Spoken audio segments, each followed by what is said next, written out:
今日呢條片會幫由亂試亂撞嘅你變成有清晰 IG 變現系統。注意，唔單止係流量，而係要變現賺錢。AI 創業、AI 變現，其實你學咗一堆嘢，但係打開 IG 完全唔知第一步應該做啲乜嘢。你可能每日花好多時間去搞 IG，但係粉絲數永遠都係停滯不前。你覺得自己好忙冇時間，面對日新月異嘅 AI 工具好大壓力，甚至開始懷疑自己係咪唔適合創業呢？Hello Grace， 呢個頻道係講關於一人公司創業者、創作者點樣去建立一人公司去賺錢。影片下方咧有啲關於流量變現嘅講座，變現不等明天。睇完呢個影片記得睇埋呢個講座啦。今日呢條片咧，我要好直接咁同你去解拆一個好殘酷嘅真相，就係你賺唔到錢，絕對唔係因為你唔識用 AI， 亦唔係因為你唔夠努力，而係因為你缺乏一個系統。等我解釋一下。試想下，如果你每日都只係諗到乜嘢就做乜嘢，諗唔到就冇輸出，又或者輸出嘅質素非常之低，你一定係會覺得日日都好辛苦，好多嘢做，但係又好似喺度無效努力。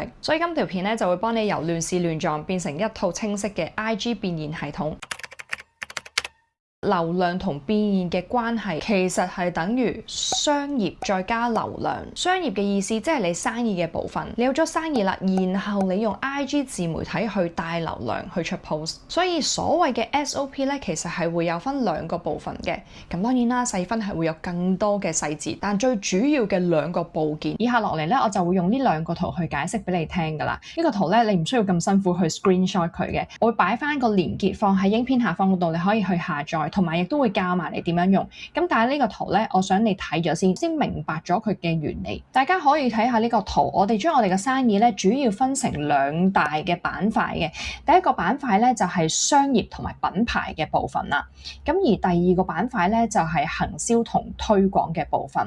我哋要首先咧要知道我哋係邊個啦，用戶係啲乜嘢，解決啲咩問題，我哋嘅獲利模式係啲乜嘢，具體嗰個產品同埋服務嗰個方案啦，定價或者我哋嗰個利潤係幾多？呢個全盤嘅計劃咧，都係關於我哋個商業啦，我哋個品牌嘅部分嘅。我哋知道有啲乜嘢貨品，我哋賣俾邊個啦，然後我先知道點樣去做行銷，去推廣喺邊個平台度推廣俾啲乜嘢人。而喺呢兩個重要嘅板塊入邊咧，各自佢哋都會分咗兩個嘅板塊。第一個部分就係思考嘅部分啦，即係我哋個商業嘅腦袋。當你想做一個生意，你要首先諗，我哋呢間公司嘅理念係啲乜嘢呢？我哋嘅用戶係邊一個呢？我哋想幫助啲乜嘢人，解決乜嘢嘅問題呢？我舉個例子，你係做身心靈嘅板塊嘅，究竟你個 vision 你係邊一個？點解你要開始呢個生意？你為咗啲乜嘢呢？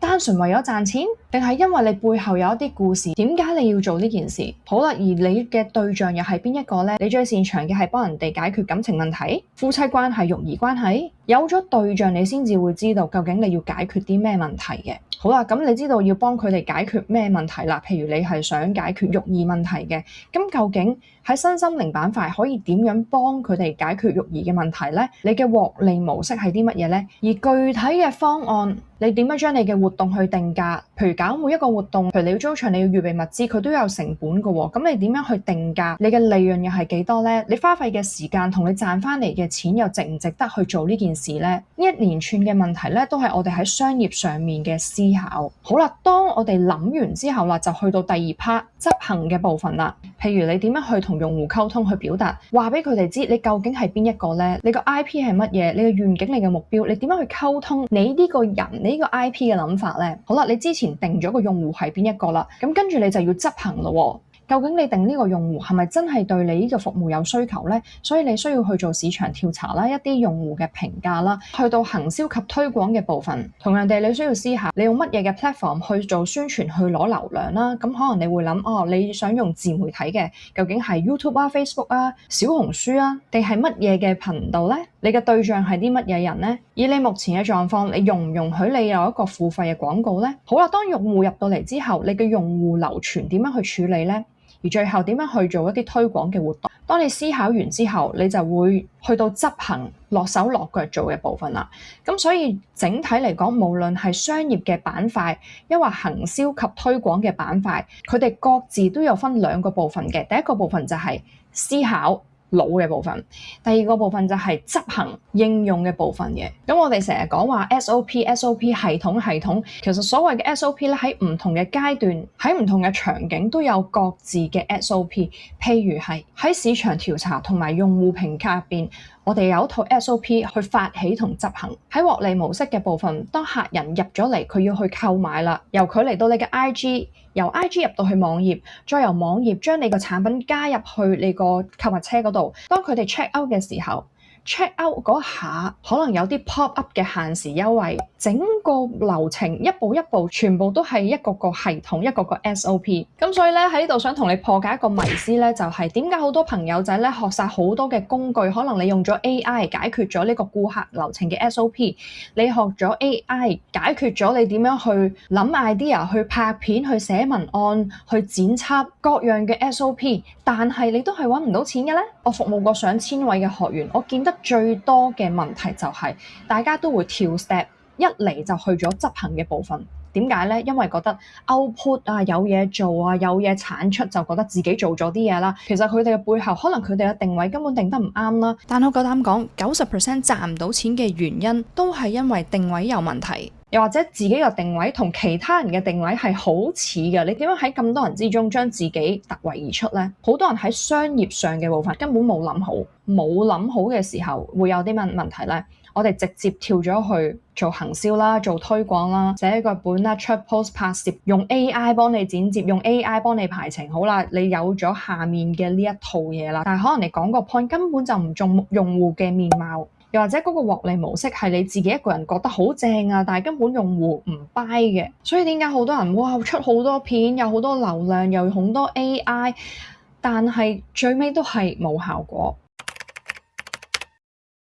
咁跟住落嚟咧，我哋就講下究竟應該點樣做啦。如果你呢一刻係覺得好 lost 嘅，你覺得做咗好多嘢都係冇效果，你應該由邊度開始 restart 你成個生意個 process 咧？咁咧呢個圖就係可以幫到你啦。跟住落嚟咧就講下呢個圖係點樣用，咁係非常之簡單。好啦，記住啦，呢個圖係由上而下，由左而右咁樣用嘅。再講一次，係由上而下，左到右咁樣用，即係話首先我哋睇咗商業呢一個板塊先，商業嘅板塊我哋首先睇咗思考嘅部分，再睇執行嘅部分。好啦，上面呢一個板塊我哋做完啦，然之後咧再做下面嘅板塊，行銷及推廣咧，我哋會首先思考咗先至去執行。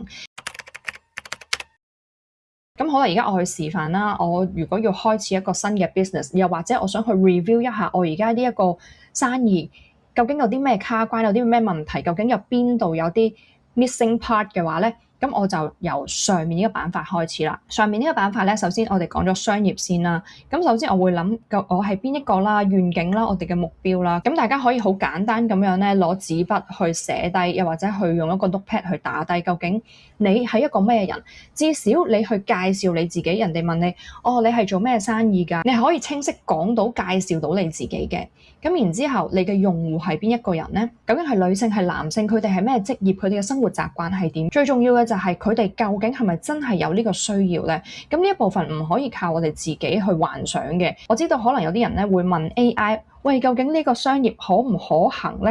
咁但係 AI 佢俾你嘅資料只可以係一個非常之籠統，而市場上嘅用戶佢哋真實嘅感受又係點呢？真係要靠你要落啲苦功去做市場調查啦，去做用戶評價嘅。假設我已經鎖定咗呢一班人啦，究竟佢哋確實係有啲咩問題，市場上有啲咩需要，而呢個需要亦都係我可以幫到佢嘅呢？你嘅獲利模式係點樣呢？好啦，假設你係賣一個產品嘅，嗰個產品你喺邊度入貨？入貨完之後你喺邊度上架？你將會同啲咩單位合作呢？顧客購買嘅流程係點樣呢？你會用 social media 去引流啊，定一話會用 SEO 用網頁引流啊，定一話用啲咩方法會比較適合你嘅狀況呢？好啦，到你引流咗之後啦，確實你嗰個具體嘅產品啊、服務啊、銷售嘅方案以及你嘅利潤又係啲乜嘢呢？咁你可能有多於一個方案嘅，咁你喺度寫啦。基本上你就將我而家俾你嘅每一個部分都寫低，然後去 execute 去驗證一下究竟市場係咪有呢個需要嘅。好啦，完成咗上面，我哋已經對你嘅生意有咗基本嘅輪廓啦，我哋就可以落去下面行銷及推廣嘅部分。因為你知道你服務緊啲咩人，你先知道究竟佢哋嘅痛點係乜嘢，你先知道你點樣可以去做一啲啱佢哋睇嘅內容嘅。好啦，去到下面呢一度咧，我哋又係由左至右咁樣。首先，我哋去睇咗，去思考一下，譬如你係有乜嘢嘅渠道去獲取流量咧？可能係自媒體啦、付費廣告啦、用戶流傳，即係話用戶入到嚟之後，透過乜嘢嘅步驟可以跌入你嘅私域嘅營運系統入邊咧？同埋你會幾耐做一次活動呢？就以自媒體為例啦，假設你係諗住用 IG 嚟去引流嘅，你確實執行嗰個 SOP 係點樣呢？咁喺呢度咧，我就會寫低啦。譬如首先你 IG 嘅內容支柱係啲乜嘢呢？咁咩叫內容支柱呢？每一個賬戶其實最理想就係佢哋圍繞住幾個嘅主軸嘅內容、主軸嘅範疇去創作佢哋嘅內容。如果唔咁做嘅話咧，你嘅內容好容易會偏差啦，會太分散、太過雜亂，令到演算法係冇辦法去辨識你呢個賬戶係做緊啲乜嘢嘅。咁所以咧 ，IG 嘅內容支柱係好重要。咁我假設啦，我嘅內容支柱咧就係第一 IP 嘅故事。第二就係資訊，第三就係導購啦。咁你嘅內容支柱又係啲咩呢？諗好你嘅內容支柱之後，你就開始可以規劃內容啦。咁譬如係星期一你會有個 Reels 啦，星期三有一個 Carousel 啦，星期五係一個導購嘅內容嘅。咁而你嗰個優惠嘅內容可能要同你嗰個宣傳優惠嘅時間表要配合啦。好啦。規劃咗你個內容之後咧，你就開始諗你點樣寫文案？你個文案嘅結構係點樣呢？首先我哋要有個 hook 啦，要有實質嘅內容啦，然之後有 CTA 啦。咁而去做呢一樣嘢嘅時候，實際個 SOP 係點樣呢？可能你第一個步驟就係你將你嘅 IG 內容支柱、你嘅公司啦、你嘅產品資料、你嘅服務資料掟俾 AI， 呢個係第一個步驟。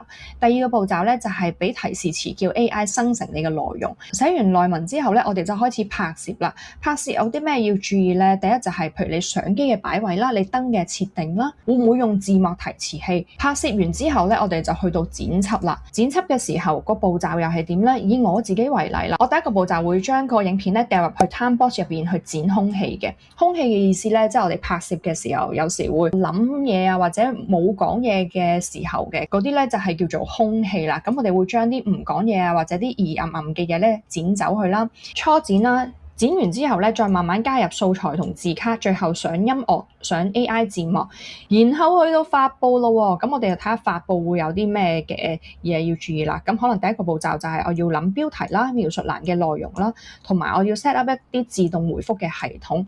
最後發布咗之後咧，我哋就要有跟進啦。咁你會見到咧，其實當我去營運一個自媒體嘅內容嘅時候，我除咗係由標題啦、內容嘅計劃，可唔可以配合我 sell 嘢嗰個 calendar？咁然之後就係寫文案啦，跟住拍攝、剪接、發布，去到最尾跟進。